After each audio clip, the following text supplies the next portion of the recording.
You know, it's very interesting. Last night I wrote something that was very obvious.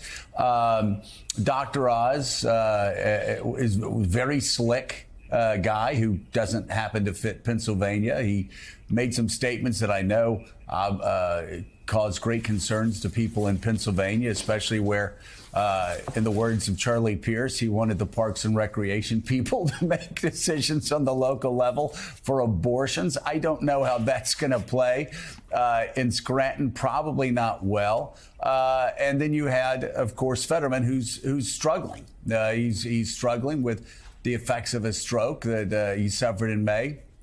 And, you know, I said it's very obvious that he is impaired. His ability to communicate is impaired. And the question is, you now Pennsylvania voters have a couple of choices. And I'm curious, Jake Sherman, what you think. Just a quick snapshot. I know that David Axelrod said that he was concerned with the performance last night. But you have a ton of Democrats, again, talking about Dr. Oz not fitting the state. What was your takeaway?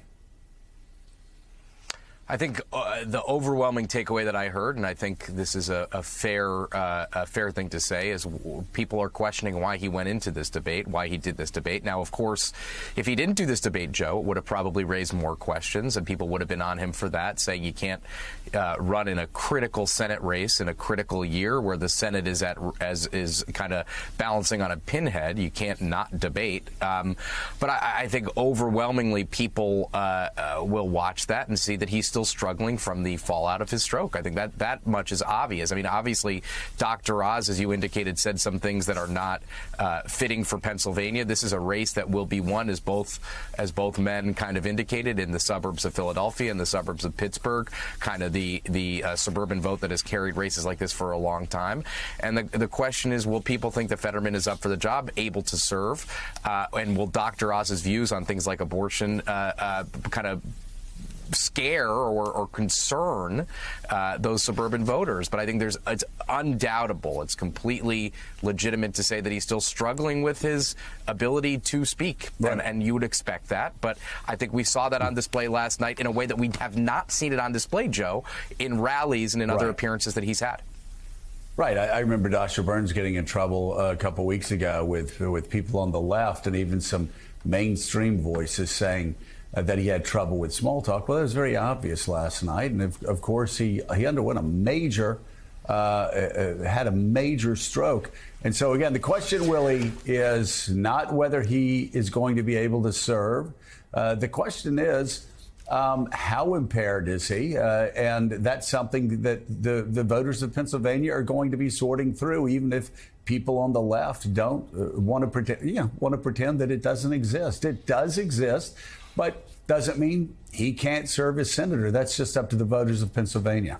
Exactly. It's not up to us talking on TV. It's not up to people writing on Twitter. It's up to people who go into those booths less than 2 weeks from now. Fetterman's campaign says he has trouble processing what he hears. We heard that around Dasha's interview with him a couple of weeks ago. So as we told you yesterday morning, there were 2 monitors placed behind the debate moderators, one with the debate questions and another with Oz's answers. So you can see that video there, so Fetterman could read it and respond. Fetterman used his first response to address his health, what he called the elephant in the room.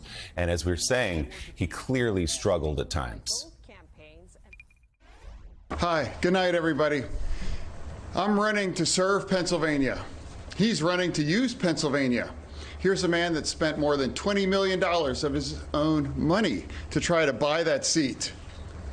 I'm also having to talk about something called the Oz rule, that if he's on TV, he's lying. He did that during his career on his TV show. He's done that during his campaign about lying about our record here. And he's also lying probably during this debate. And let's also talk about the elephant in the room. I had a stroke. He's never let me forget that. And I might miss some words during this debate, mush 2 words together, but it knocked me down, but I'm going to keep coming back up. My doctors, the real doctors that I believe in, they all believe that I'm ready to be served. Follow up, I didn't hear you say you would release your full medical records. Why not? You have 30 seconds. No, again, my Dr. L believes that I'm fit to be serving, and that's what I believe is where I'm standing. There is that 2018 interview that you said, quote, I don't support fracking at all. So how do you square the two? I do support fracking, and I support fracking, and I stand and I do support fracking. Administration overspent, and if so, where do you think spending should be cut?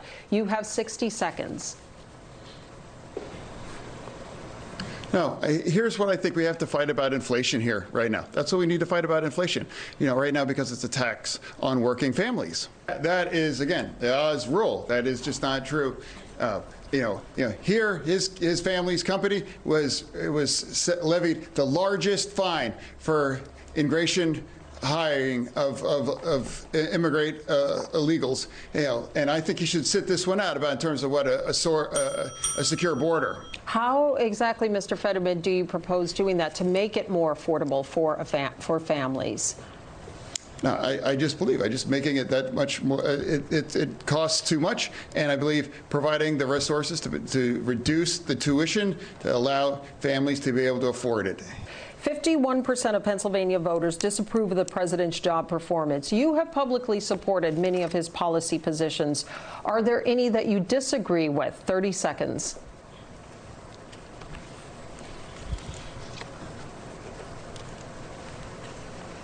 No, I just believe he needs to do more about supporting and fighting about inflation, and I do believe he can do more about that.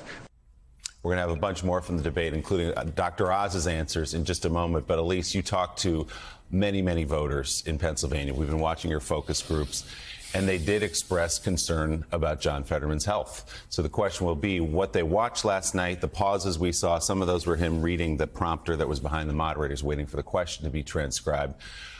Will that influence their vote? Will they go in and pull that curtain and say, I don't know if I love Dr. Oz, but I'm worried about John Fetterman's health? We spoke to swing voters in Bucks County and Pittsburgh who were hesitant, and they might not be happy with the Republican choice in Dr. Oz, but they had serious questions about John Fetterman's recovery and the aftermath, and they said they were going to be watching this debate closely to see what his recovery had been like. And, we have footage of those voters watching the interview that NBC's Dasha Burns conducted with John Fetterman, and they were hesitant. And, we did so much work with these focus groups and did an hour-long survey with the participants we ended up bringing into the group. And so some of them in these groups would say that they were leaning Oz, but they wouldn't necessarily admit it in the group dynamic.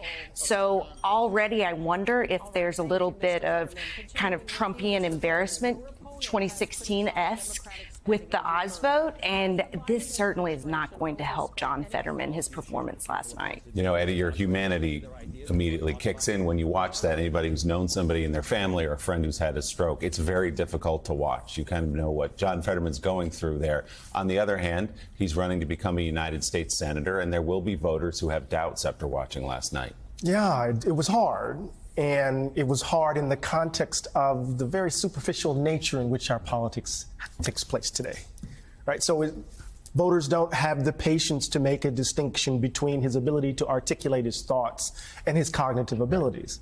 And there was a wonderful op-ed in the New York Times this morning from Jill Taylor she's a neuroscientist. She had a stroke and what it takes, how the brain heals itself, that he's perfectly capable.